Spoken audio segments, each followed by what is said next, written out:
Okay, are we started? Is everybody You are on? on. Good morning, everybody. Welcome to the Q&A hosted by Tony this morning. Yay! Lucky Yeah. you. Lucky Thank you. you. Everybody Which, give a thumbs up. Give him a wave or something. Woo! okay, so um, Kelly, do we have any questions from anybody yet? You are good. I will hop in when you got him. Okay, so basically, we're going to talk about database. So first thing I'd like to do is everybody in the chat, put down what your number one source of business is, except if it's a database, don't put anything in because I already know that. So if you have something other than database as your number one source of business, put it in the chat.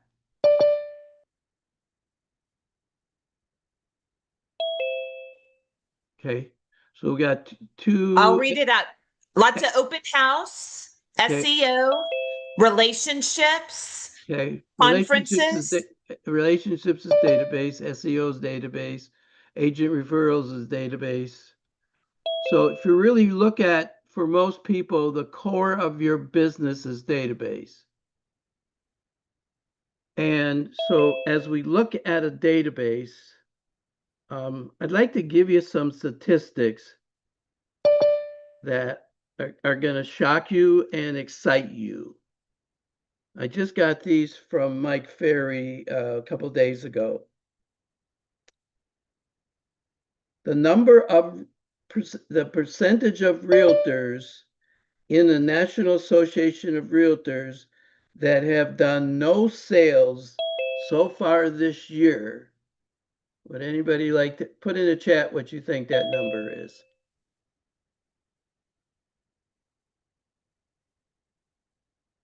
One person got it right so far. Most of you are in the right category. 84% did no transactions. 13% did 4 or less transactions. So that means there's going to be around 4.1 to 4.2 million sales. That's 8.2, 8.4 to 8.6 million sides being done by 3% of the realtors. What does that mean for everybody on this call? What does that mean for everybody on this call? Put it in the What chat. what percentage of those units do you control? Right. Or, yep. So what percentage of that do you control? So that means if you have a goal to do a certain number of transactions, what's keeping you from hitting that goal? Your competition or yourself?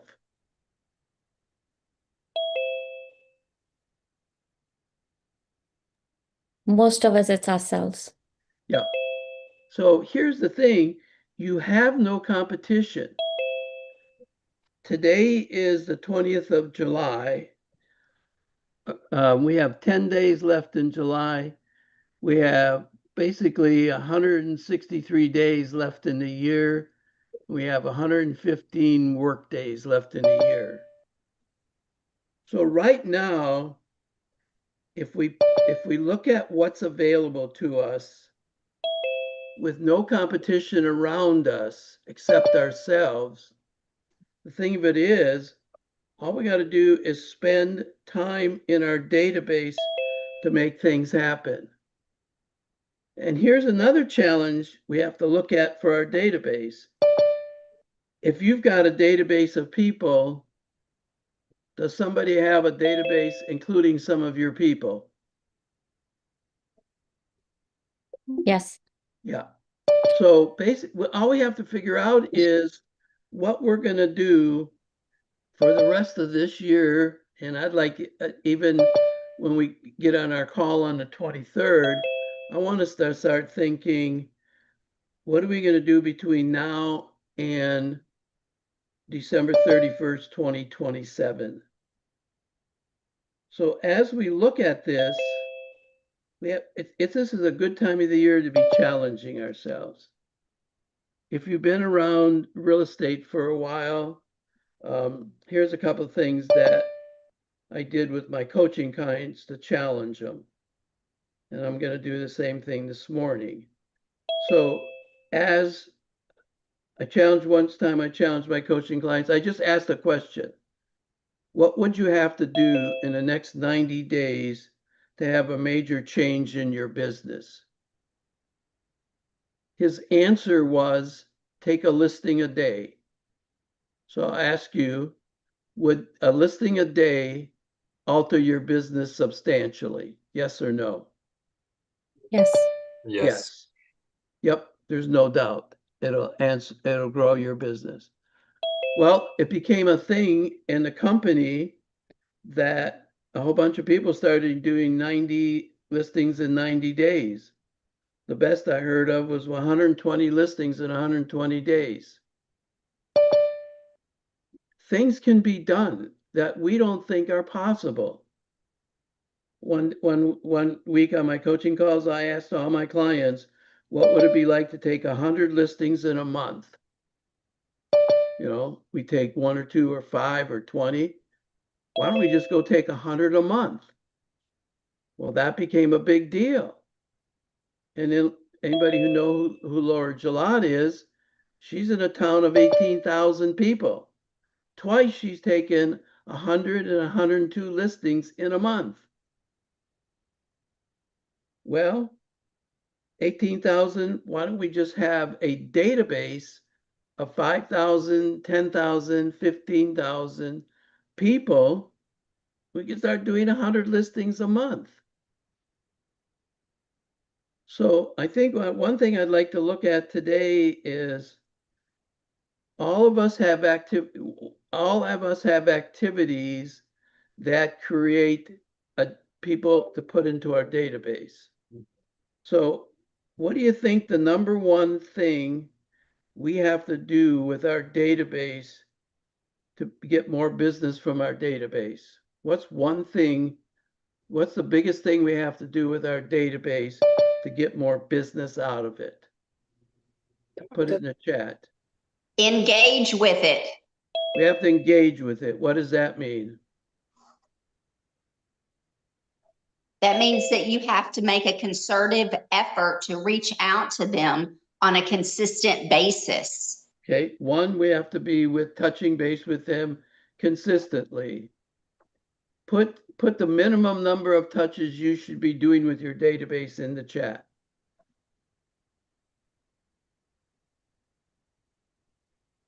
Right. So, yep. So I've seen up to 140. The minimum in talking to people that really are working and getting great results from their database, the minimum's got to be 60 times a year. So there's 12 months in a year. How many times do we have to touch them a month? We have to touch them 5 times a month. That's more than once a week. What's the second thing we need to do with our database on a regular basis? Packaging positioning. So communicating enough so that way when they do have a need, they think of you. So you're searchable. Okay, that's a good idea. What's the second most important thing we need to do with our database? You have to Prune it. What did you say, Gina? you have to provide value, because if You you have just to- communicate and You have no to- value, they're going to walk Yep. away. You have to have value. What's the second most important thing we need to do with our database? Grow it. Questions. Grow it. Say goals still important. Grow it. Grow it. Grow it. Grow it. Grow it. Your competition. Do you know why your people in your competition are in your competition's database?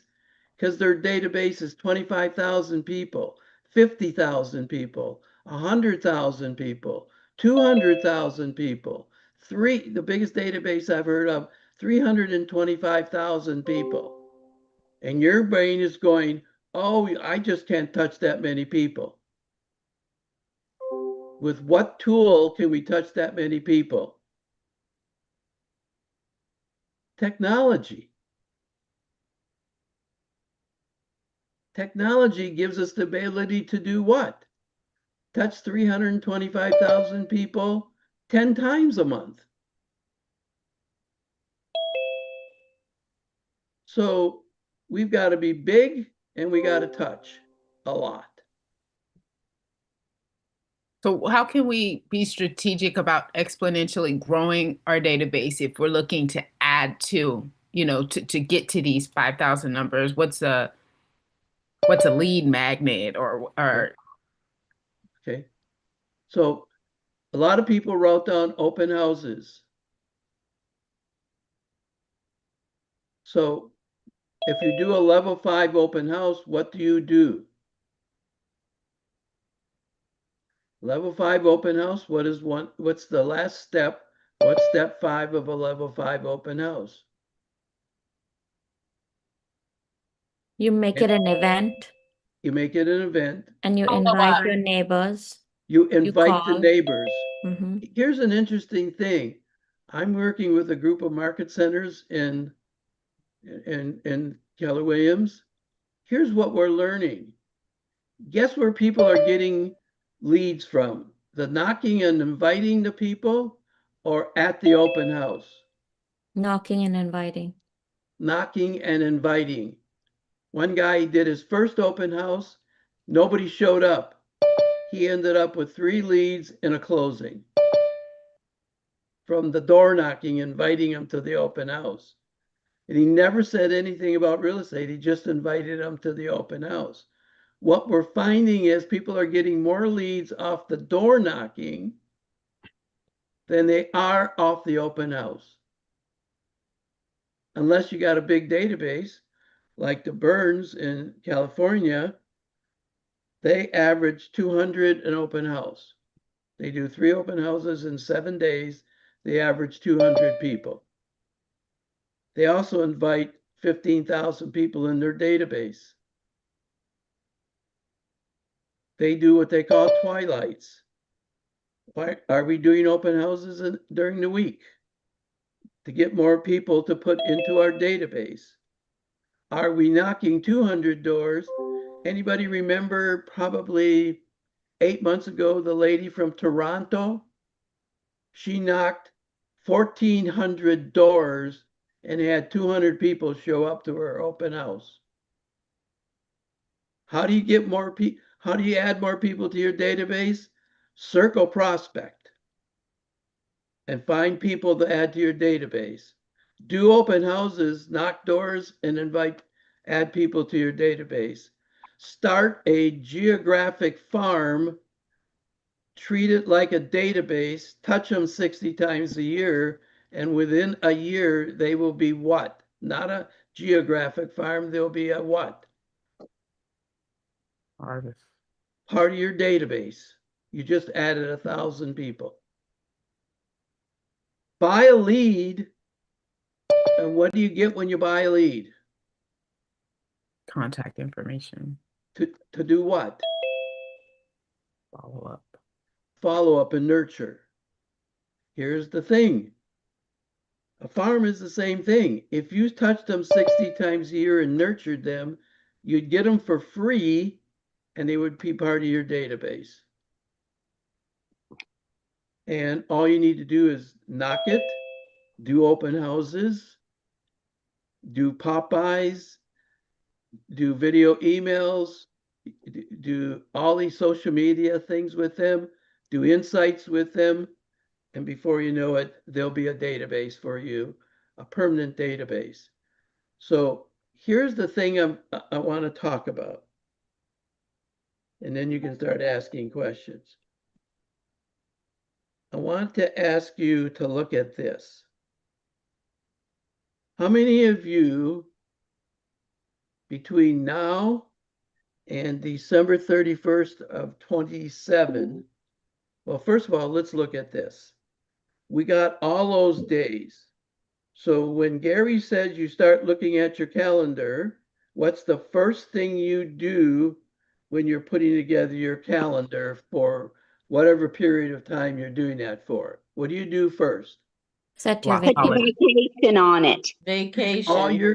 Take all your vacation time out of it. Take it out. Live by it. And what does he say? When you're on vacation or when you're not working, you're what? On vacation and not working. Not working. And when you're home, what are you not doing? You're not on vacation. You're not thinking about work.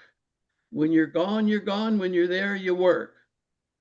So taking that into consideration, how many of you would commit on the days left over you're going to work? And I would, also, days off for kids, events and things like that. There's going to be that, baseball tournaments, just staycations, days off, whatever's left. How many of you would commit to grow and touch your database at least an hour a day? Raise your hand. How many would commit to 2 hours a day? 3 hours a day? 4 hours a day? 5 hours a day? This is up to you to decide. Nothing's going to happen to your database unless you do something with it. They're not going to call you. They're not going to call you. What kind of a database do we want to build in today's world? We want to build a referral database rather than a repeat business database. Somebody either put in the chat or tell me what kind of a database should we be building in today's world? And why? Okay, so we don't want a repeat and referral business database because people do what? They move out of state.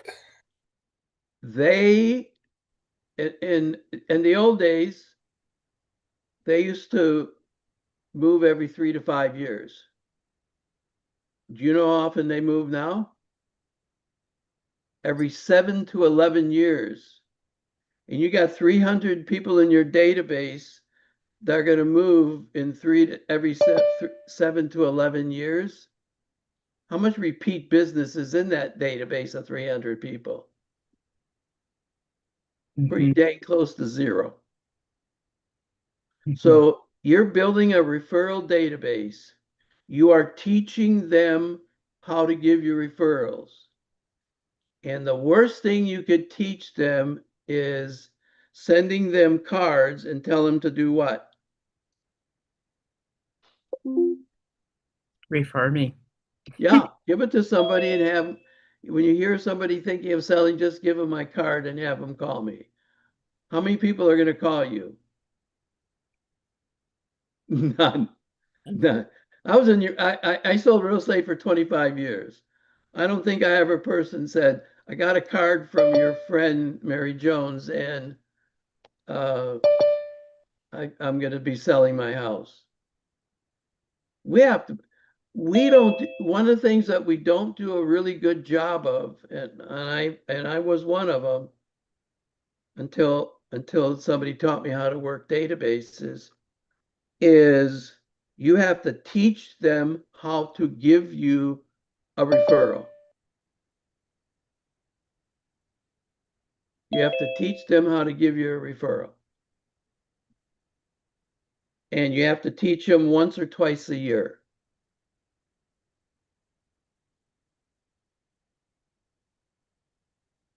So anybody know how you could grow your database by 50 to 60% in the next 3 seconds?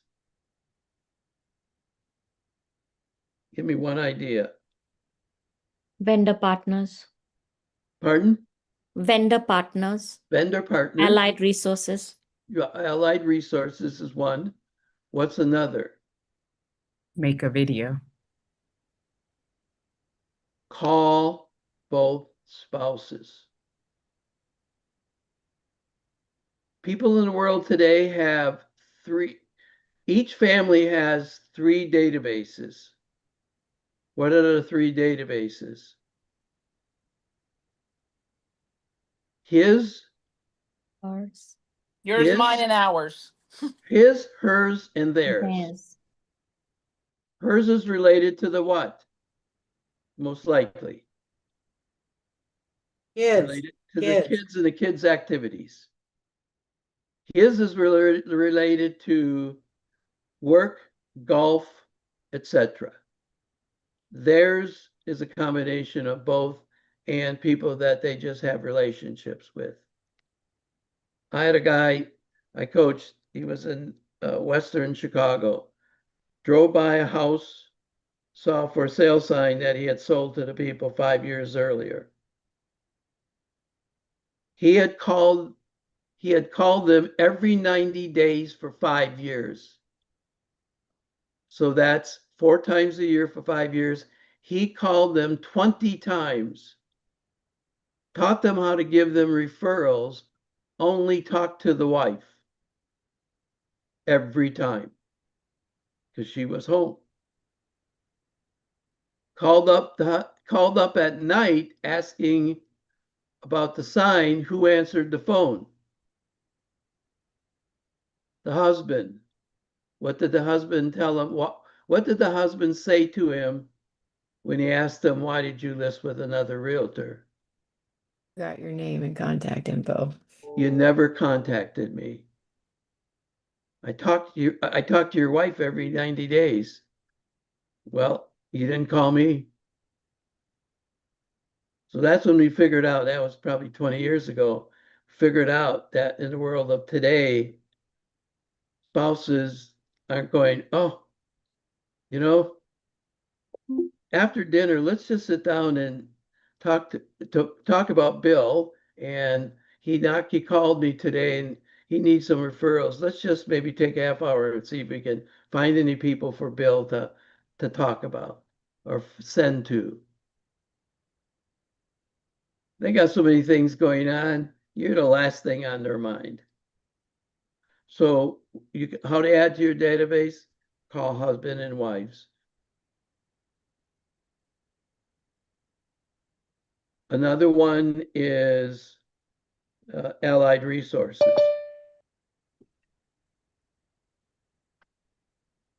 Allied resources are good for 3 to 5 referrals a year. Go through your database. I had 2 people that gave me 8 to 10 closings a year. Look for people that know a lot of people. One was a husband and wife. They were both teachers in the Boulder Valley School District for 30 years. How many people did they teach? 1.5 generations. Boulder's a town of 85,000 people, still is. It's surrounded by open space, so it can never be bigger than 85,000 people. They gave me 8 to 10 referrals a year. Why? Because they knew everybody. They were school teachers for 30 years. The other guy was an investor. And I sold the for sale by owner with him. I was like the 5th one to get the listing. And I was the first one to sell it. So he just told every friend he liked me. I made a relationship with him. He gave me 8 to 10 closings a year. He loved Tony, go ahead. Sorry. There's a great question in the chat of how is teaching them to give a referral different from asking for a referral? So who asked the question? Does it say? Chase. Chase. Okay. So Chase, let's role play that. Okay. So Chase, one of the things I like to do is talk to you about giving referrals. So, if your neighbor was selling your house, would you feel comfortable referring them to me to help them sell their house? Absolutely. Absolutely. So here's what I'd like you to do. The second you hear about them thinking about selling, could you do me a favor? Run to the phone, pick it up, call me with their name and number. Would that be okay? Yes, absolutely. Great. So the second you hear of somebody thinking of buying or selling, what are you going to do? Give you a call. Yeah, so you're going to run to the phone and give me a call with I'm their gonna run name to the and phone and number. give you a call. Yeah. Great. Is that okay? Yeah, that's great. That's Perfect. pretty. Well, thank you. I really appreciate that. And I Mhm. just want to thank you for being a partner in my business and helping me get sales and help people have a real estate experience like you had with me. Now, when you do that, what do you have to do with your business? Answer the phone. What do you have to do with your business? What did I say to her? Make it a quality experience. That you had so I can give it to them. Mhm. Therefore, I have to run my business on models and systems because Chase is going to tell them a couple things they liked about me. And if I don't run my business the same on every transaction, and I did that for Chase and I didn't do it for those people, will I get a referral from them? No. Nope. So you really need to have a business that functions the same for every person. And if they don't, you're going to lose some of those referrals. It's got to be a powerful experience. You had one, Chase. The next person has to have one so that they will refer people to me. The next one, I had 1,100 people. This is how dumb I was. I had 1,100 people in my database that gave me 100 closings a year. So that was a 10% return on my database. And I wanted to go to 200, so I did FISBOs and other things and other things and other things. What I never figured out was all I need to do is double my database. If 1,100 gave me 100, 2,200 would give me 200, 3,300 would give me 300. How many millions of dollars did I lose? Because nobody told me just go build a bigger database. We didn't do things like that 50 years ago. But here's an interesting thing. I just listened to a podcast and the gentleman said, I sell every day and I know exactly what you have to be doing. Here's the 5 most important things to do in real estate right now to find business. 1, build a database. Well, 1975, when I got my license, the first thing they told me to do was get all my friends together and start talking to them. Back in those days, how many's been in real estate 30 years or more? Just raise your hand or put it in the chat. Back in those days, here was the model. Here's your desk, here's your phone, you're on your own. So you had to go figure it out yourselves. The second thing they told me to do, and he said, that's the thing you have to do today, is open houses. The third thing he said you had to do was farm. 50 years ago, that was the third thing we had to do was farm. Then the fourth thing is expires. The fifth thing is our FISBOs. That was 50 years ago. So how to be successful in real estate in 1975 is exactly the same 5 things in exactly the same order in 2026, 51 years later. All those other things you're doing add people to what? Your database. You do open houses, you add people to your database. You do farming, you add people to your database. Whatever you do, you keep adding people to your database. So pick the number of hours you're going to commit to for the next 17 months. How many hours a day are you going to work on your database? And that means you're going to be doing other things to be adding to it. So you're going to do open houses, and I'm going to add to my database. I'm going to do circle prospecting to add to my database. I'm going to do farming to add to my database. I'm going to work expires to add to my database. I'm going to work FSBOs to add to my database. Everything you do adds to your database. I'm going to get really good at conversations with my database. I'm going to get really good at making video emails with my database. And this is what we're going to this is what we're going to do on the 23rd. We're going to go deeper on this stuff. But everything is to make your database bigger. And we've been talking about doing conversations rather than just phone calls. What if you're on the phone an hour a day or 2 hours a day with your database, and you grew your database and you had real conversations with them? What's a conversation you would have? How many of you get questions from your buyers and sellers? Okay. If you get a question, do you answer it? Yes. If it's a question that they asked you about something pertaining to a buyer, who should know about that? Who should that question be answered to?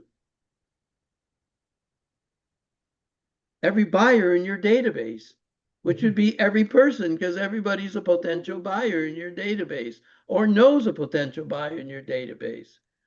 So all the questions you get asked during your day, just answer it to your database in a video email. What questions should they be asking you? Answer that one in a video email. Insights, we think everybody knows everything about their neighborhood. They don't. Do insights. Do it through video email. Every time you do a video email, they do what? They see you. They hear you. They learn your voice. So by the 23rd, here's what I'd like to do, since you'll have a head start on some of the people that are on that call that aren't on this call. Write down how many hours a day you will commit to working to grow your database by doing lead generation activities every day you work. 1 hour, 2 hours, 3 hours, 4 hours, I don't care what it is. I want it to be committed. And how are you going to commit it? We'll talk more about that on call on the 23rd, because one of the things we're going to talk about is do an allocation plan. If you don't know what that is, ask your team leader. But everybody should have an allocation plan, because if you don't know why you're making the money, will you make the money? Nope. Most people fail in sales because they don't have the motivation to do the sales. There's nothing driving them to put the money in their pocket or give it away or whatever. So we'll talk more about that on the 23rd. Give me a couple ahas and I'll let you go, because it's after 9 o'clock. Give me two ahas. Every household has 3 databases, mine, ours, and theirs. Right. Husband, wife, and their database. One more. That Make sure you all talk to the Bill. other lead gen activities just feed What? into the database. Right. Great. Right. There is no competition. That's true. And here's the good thing. You're only 90 days away from most realtors quitting work. Halloween is the #1 day for realtors to start taking off for the rest of the year. And those of you who've been around, Ronnie, is that true or not? Absolutely. Yep, Absolutely. right. Yep. The business goes down by 20% and the realtors disappear about by 40 or 50%. So you That's got, opportunity. yeah. November and December are times that we have a great opportunity. And that's why I want you to commit to that now. Because every one of your businesses will grow beyond your beliefs if you took that 2 or 3 hours a day, did activities that would help you grow your database, and then you stay in touch with that database and have conversations with them. You will do things like 90 listings in 90 days. 100, you'll have a team that can do 100 listings a month. Everything is possible because it's already been done. Okay, I love you guys. We'll talk to you soon. Have a great week. And I'll talk to you on the 23rd, just a few days away. Thank you. Bye-bye. You, great.